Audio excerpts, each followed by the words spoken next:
Bonjour à tous et à toutes, je suis ravi de vous retrouver sur la chaîne Guitare pour une vidéo de présentation de ce qui va être la 5e édition du festival Guitare de Puteaux qui se tiendra le 13, le 14 et le 15 octobre 2023. Ça sera donc la 5e édition comme je viens de l'indiquer. J'aurai à nouveau le grand plaisir, la responsabilité de gérer à l'intérieur de la partie festival, de la partie salon des luthiers et des concerts de démo, et je suis vraiment hyper content de faire à nouveau partie de l'équipe d'organisation. Pour ceux qui l'ignorent encore, le conservatoire Jean-Baptiste Lully de Puteaux, c'est une magnifique installation 100% dédiée à la musique. Il y a quelques photos là sur le site de la mairie de Puteaux. Vous voyez, là c'est l'entrée du conservatoire. Le lieu est franchement magnifique. Là c'est l'entrée, le hall d'entrée. Là c'est la salle Gramont où on peut rentrer environ à 6 ou 700 personnes. Là c'est la terrasse qui est tout en haut. Bref, c'est un lieu qui est magnifique, dédié à la musique, et donc cette 5e édition promet d'être à nouveau très très belle. C'est Patrick Marco, le directeur du conservatoire, qui gère la programmation. Donc il va y avoir de très très belles choses. Je vais vous parler dans quelques instants des musiciens que j'ai déjà eu l'occasion d'interviewer dans le passé. Comme ça, je pourrais un peu vous donner un petit point de vue sur ce qui se prépare pour le festival. Mais avant qu'on parle de ça, je vais évidemment vous parler un petit peu du salon des luthiers. Donc vous avez la possibilité d'aller sur le site de la chaîne guitare.com pour télécharger le dossier de candidature. L'idée du salon du luthier que j'ai le plaisir d'organiser, c'est de proposer quelque chose qui soit assez équilibré, avec des luthiers électriques, des luthiers acoustiques, mais aussi des amplis guitare, des micros, des accessoires, etc. Donc c'est pour ça que dans le processus d'inscription, en fait, il faut d'abord remplir un dossier pour déposer sa candidature, et ensuite, moi, je fais une sorte de sélection pour proposer encore une fois quelque chose qui soit équilibré pour les visiteurs. On est à la fois des luthiers acoustiques, des luthiers électriques, des connus, des pas connus, des accessoires, des micros, des amplis. Au niveau ce qui fait la spécificité du salon de Puteaux, et c'est vraiment le gros point fort, ce sont les 7 studios individuels qui sont disponibles pour l'essai. Donc, vous voyez à l'image quelques photos des pièces. C'est des pièces qui se trouvent, si j'enlève ma tête, voilà, qui se trouvent juste dans l'axe ici des salons d'exposition. Ce qui fait que pour les visiteurs qui viennent, vous pouvez discuter avec un luthier et ensuite prendre un des instruments et aller donc dans une des pièces qui se trouve ici, vous installer. Vous verrez qu'on les aura équipés d'amplis qui permettront de faire de la musique, de faire du bruit pour les guitares électriques. Et un peu plus loin dans le couloir, mais toujours au même endroit, il y a 2 studios qui sont dédiés à la guitare acoustique, qui sont un petit peu plus grands. Et donc ça, c'est franchement le gros point fort du salon de Puteaux. On se demande pourquoi ça n'est pas fait plus souvent, d'avoir un salon des luthiers dans un lieu qui est fait pour la musique. Là, à Puteaux, ça fonctionne super bien. Encore une fois, le lieu est magnifique et l'équipe est top. Et via la chaîne Guitare, j'ai l'occasion de faire des reportages dans des salons de guitare, dans des festivals de guitare partout, que ce soit en France, en Europe, dans le monde, au Japon, aux États-Unis, en Espagne, en Italie, etc.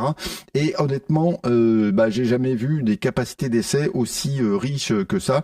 Ceux qui fréquentent un peu les salons savent très bien que très souvent, soit c'est un peu la foire d'empoigne, comme ça peut être au NAMM, où tout le monde joue à fond sur son ampli, du coup on peut pas vraiment entendre, ou alors on est obligé d'écouter au casque, bon, ce qui permet de se donner un peu une idée par rapport à l'instrument, mais c'est pas du tout l'expérience que vous avez normalement quand vous jouez de la guitare. Ou alors il y a des salles pour essayer de faire de la musique, mais c'est pas forcément fait pour. Vous avez du temps d'attente, etc. À Puteaux, c'est pas pour le dire, et je suis pas peu fier de ça, mais c'est honnêtement canon pour ça. Donc ça, c'est le gros point fort, c'est ça. L'autre point fort, c'est que c'est un salon qui fonctionne très bien, qui fait vendre. Voilà. Chaque année, depuis donc les 4 années précédentes, j'ai fait des enquêtes de satisfaction auprès des exposants. L'année dernière, tous les exposants qui ont répondu, ça a donné le résultat suivant, que 68%, donc près de 70% des exposants ont soit fait une vente, soit pris une commande sur le salon. Et en fait, je pense que la raison, elle est simple, hein, c'est tout simplement comme les conditions d'exposition sont très bonnes, les conditions d'essai sont excellentes, et bien du coup, le passionné de guitare qui est potentiellement client des luthiers, des vendeurs de micros, d'amplis, etc., vous avez compris, eh bien a la possibilité de vraiment expérimenter, de tester les instruments dans d'excellentes conditions. Du coup, ça favorise évidemment la possibilité qu'il y ait une transaction avec les artisans. Voilà, je vais vous parler maintenant de la programmation. Le vendredi, on commencera avec Thomas Gubitsch et le trio Talweg. Alors le trio Talweg, je ne connais pas. Par contre, Thomas Gubitsch, j'ai déjà eu l'occasion de l'interviewer. C'est un excellent guitariste de jazz. J'avais fait une interview de lui avec son luthier qui est Gérard de Furnes, qui est un luthier qui est installé à Marseille.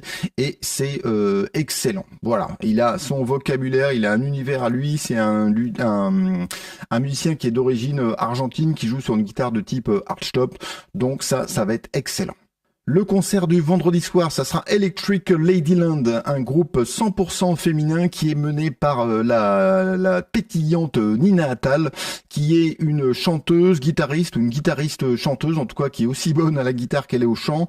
À l'intérieur du groupe, il y a aussi Jessie Lee Houillet qui chante et qui joue de la guitare. Pareil, je ne saurais pas vous dire si elle est meilleure au chant qu'à la guitare. C'est deux excellentes musiciennes que j'ai eu l'occasion d'interviewer plusieurs fois et qui vont livrer un show franchement extraordinaire. Donc Electric Ladyland, ça c'est le concert du vendredi soir, ne ratez pas ça, ça va être de la dynamite. Le samedi soir, le grand concert, ça va être Emmanuel Rosfelder accompagné d'un joueur de bandoneon. Je consulte mes petites notes parce que je suis un peu moins expert en bandoneon, qui s'appelle Victor Hugo Villena. Donc Victor Hugo Villena, je peux pas vous en parler parce que je ne connais pas. Par contre, Emmanuel Rosfelder, c'est un virtuose de la guitare classique. Lui aussi, j'ai eu l'occasion de l'interviewer. J'aurais tendance à dire de manière un petit peu provocante par rapport à Emmanuel Rosfelder, si vous vous dites ah non mais moi la guitare classique c'est pas pour moi, je trouve ça ennuyeux, etc. Allez voir Emmanuel Rosfelder en concert parce que il a beaucoup de présence, beaucoup d'humour aussi dans la manière dont il joue et c'est un fabuleux musicien. Moi, la première fois que je l'avais découvert, c'était à l'Olympia et il faisait un duo avec Patrick Ronda qui jouait donc guitare électrique avec ampli Marshall à fond et puis Emmanuel Rosfelder jouait lui guitare classique normale et ça avait été un excellent moment. Donc nul doute que ce duo Emmanuel Rosfelder et Victor Hugo Villena, ça soit un excellent concert le samedi soir. Le concert du dimanche soir, c'est Chico et les Gypsy Kings. Voilà, un groupe évidemment bien connu, qu'on connaît tous, et qui a la guitare évidemment au cœur de son programme. Je crois qu'ils vont être 12 ou 13 guitaristes sur scène, donc autant vous dire que on va avoir du guitariste au mètre carré et que ça va être une magnifique soirée. Au niveau des masterclass, ne manquez pas Alexis Didier qui donnera une masterclass gratuite le samedi matin à 11h et le dimanche matin à 11h. C'est un musicien extrêmement talentueux qui joue au sein du groupe Jessie Lee and the Alchemists, donc qui a non seulement une technique incroyable mais surtout un toucher et une musicalité extraordinaire. J'ai déjà eu l'occasion de le voir plusieurs fois en concert et honnêtement c'est un musicien qui arrive à vous toucher en quelques notes et ça c'est franchement la trace des grands. Donc si vous voulez connaître un petit peu plus des secrets de Alexis Didier, ne manquez pas la masterclass gratuite le samedi matin ou le dimanche matin. Pour conclure, je vous encourage à suivre le site lachaîneguitare.com ou le site de la mairie pour avoir le programme détaillé. Pour simplifier, tout ce qui est dans la journée, dans l'après-midi, ce sont des événements qui sont gratuits. L'entrée au salon des luthiers est aussi gratuite. La seule partie qui est payante, ce sont les concerts du soir, avec les deux concerts du soir. En général, un concert à 19h et en général, un concert à 21h. Voilà, j'espère bien vous croiser tous au 5e festival Guitare de Puteaux, le 13, le 14 ou le 15 octobre 2023.